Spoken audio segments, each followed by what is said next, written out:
Hola de nuevo, en esta parte que es la segunda parte de la clase de coma, vamos a ver algunos escenarios clínicos y algunos síndromes de falta de respuesta, así como muerte cerebral. Los distintos escenarios clínicos que se pueden plantear en la evaluación de un paciente en coma, hemos adelantado algo, en el cual vamos a ver que puede haber causas hemisféricas, causas mesencefálicas, causas protuberanciales o causas vulvares que nos van a dar un signo localizador a través del examen neurológico que vamos a hacer con el FOUR, que es una escala para evaluar el nivel y la profundidad de coma, y después los reflejos de tronco que ya hemos mencionado antes. Y esto nos va a permitir diferenciarlo de lo que podríamos denominar pseudocoma, en el cual el paciente no responde aparentemente, pero no tiene un estado, una pérdida del contacto con el entorno. Las lesiones hemisféricas unilaterales, bueno, podemos tener algunos hallazgos característicos que los podemos ver aquí descriptos, algún foco neurológico, algún foco con la mirada espontánea, algún foco con las respuestas del tronco. En general podemos decir que la parálisis del tercer par es un signo localizador, las pupilas, la falta de respuestas intermedias y las respuestas motoras a decorticación o descerebración. Las causas generalmente son hemorragias o infartos cerebrales, tumores, abscesos o trombosis venosa. En el caso de la lesión hemisférica bilateral, vamos a ver que generalmente la causa, como habíamos mencionado, suele ser algo que involucre ambos hemisferios cerebrales en forma simétrica, como puede ser una encefalopatía por anoxia, posparo cardíaco o por inmersión,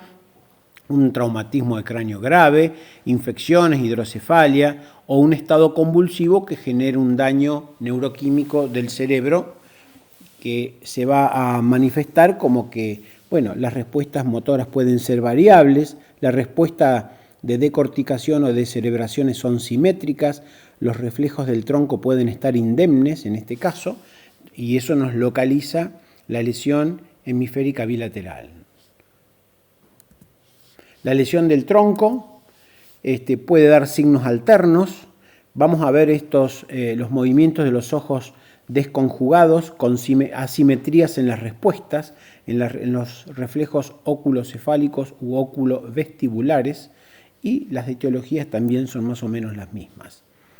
Hay un síndrome de enclaustramiento que está dentro de la categoría de pseudocoma, en el cual se produce un daño de la región anterior de la protuberancia y del mesencéfalo, en el cual el paciente no tiene la posibilidad de responder con el cuerpo, un gesto motor, está cuadripléjico, lo único que conserva es el movimiento de los ojos, entonces eso puede hacernos confundir con un coma. Las causas metabólicas tienen alguna generalidad, que es lo que nos tenemos que acordar. Número 1, el inicio es progresivo. Podemos tener datos sistémicos que avalan esa causa, y las respuestas motoras, las respuestas de tronco, pueden ser variables o son simétricas. La etiología, son múltiples, desde sepsis, trastornos respiratorios, tóxicos, de temperatura, etc. Y finalmente, en esta primera parte, que se refiere al contexto clínico, podemos ver varias de las causas que son tratables y que debería iniciarse el tratamiento rápido, que pueden producir coma, entre las que están, oclusión de la arteria basilar, con la trombectomía o con trombolíticos, enfermedades infecciosas, tenemos meningitis, trauma, intoxicaciones por drogas, intoxicaciones por monóxido de carbono, hiperglucemia, coma diabético, hiperamoniemia, etcétera, etcétera. Simplemente es una de las causas que debemos advertirlas para saber la causa propiamente dicho y saber cómo corregirlo. Por otro lado, tenemos algunos estados que van a simular coma, algunos mencionamos recién, el síndrome de enclaustramiento, y entre otros vamos a tener el estupor, que el paciente puede puede despertarse pero solamente con estímulos muy intensos, y algunos estados particulares como de los denominados mutismo akinético, el estado catatónico, el estado vegetativo al cual nos vamos a referir luego, o ciertas lesiones de tronco bilaterales. El coma psicológico yo lo dejaría casi, lo menciono, pero bueno, es bastante inusual y los datos son claros cuando lo examina alguien con alguna experiencia. Entonces decíamos que para la evaluación del coma son importantes los parámetros clínicos, los datos de la historia clínica y los datos neurológicos. Muy importante tener alguna idea del pronóstico, que va a tener que ver, por supuesto, con la causa, con el tiempo de evolución, cuánto dura el estado de coma, con los signos clínicos y con la profundidad. La profundidad va a estar dada por la pérdida de reflejos en mayor medida, o cuando vemos que la pérdida de reflejos tiene un curso rostro-caudal, ¿no? O sea, se pierden las respuestas corticales, se pierden las respuestas diencefálicas, las protuberenciales y luego las vulvares. Otra situación clínica en la cual el paciente no responde es lo que se llama ahora síndrome de vigilia sin respuesta, lo que se denominaba antes estado vegetativo. Este síndrome de vigilia sin respuesta en general evoluciona del coma. Es un paciente que entra en coma y después de un tiempo, normalmente más de 28 días, arbitrariamente es una fecha aproximada para tener en cuenta cuando esta situación de coma se hace crónico.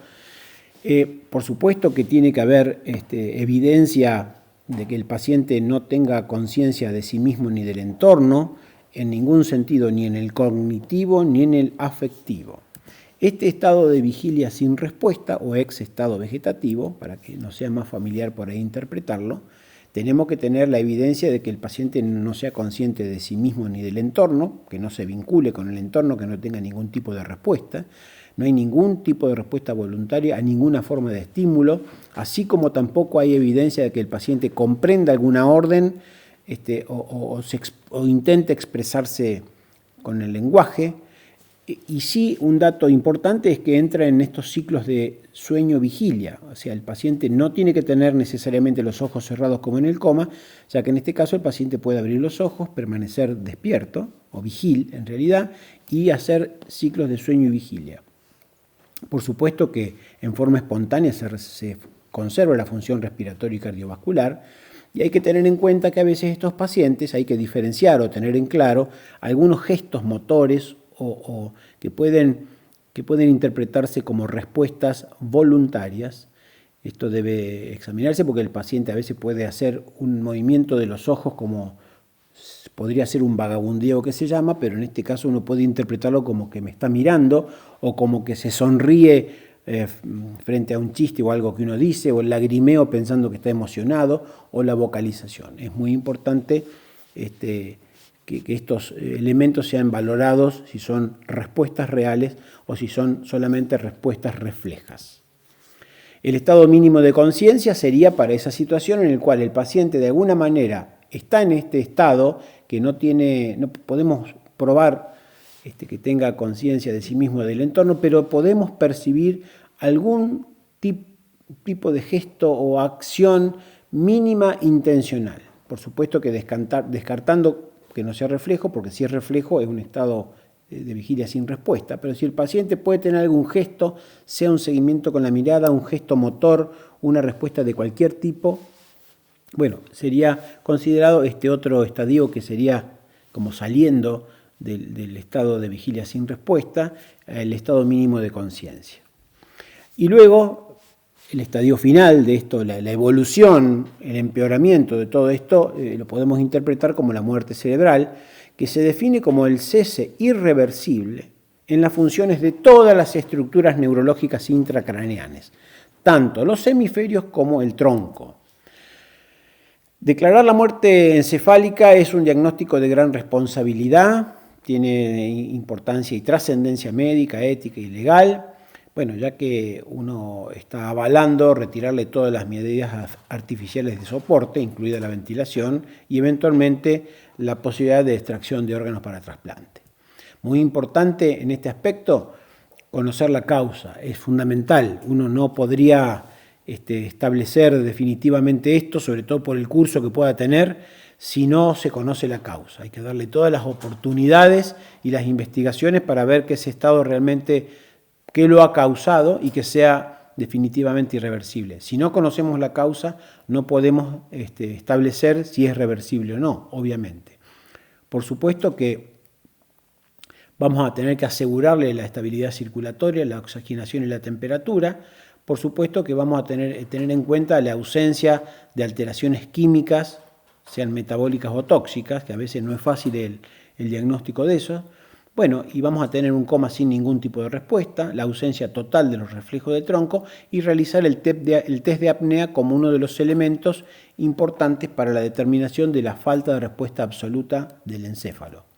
Vamos aquí a tener un algoritmo sencillo en el cual conocemos la causa de un coma irreversible, pasa el tiempo, el paciente no se despierta, va evolucionando el coma a la pérdida de todo tipo de respuesta encefálica. Vamos a tener que demostrar esto, la falta total de respuesta y de todos los reflejos de tronco. Se realiza el test de apnea y si no hay respiración espontánea con el test de apnea, uno puede de alguna manera avalar la muerte cerebral. En caso que el test de apnea no pueda ser realizado o hay alguna duda o hay algún elemento que puede generar alguna confusión, por supuesto que no se puede hacer el diagnóstico y deberían repetirse todos los test después de cierto intervalo. Y para ir terminando, vamos a tener en cuenta que hay ciertas circunstancias clínicas que pueden parecer muerte cerebral, pero no lo son, como la hipotermia, el síndrome de enclaustramiento, que ya lo comenté hace unos minutos, la intoxicación con órganos fosforados, el síndrome de Guillain-Barré, que puede provocar la falta total de acciones motoras o de respuesta motora, o la toxicidad con varias drogas, con lo cual todas estas circunstancias no pueden parecer una muerte cerebral, pero no lo es, por lo tanto debe advertirse esto y estudiarse en el equipo interdisciplinario que corresponda. Muchas gracias por la atención.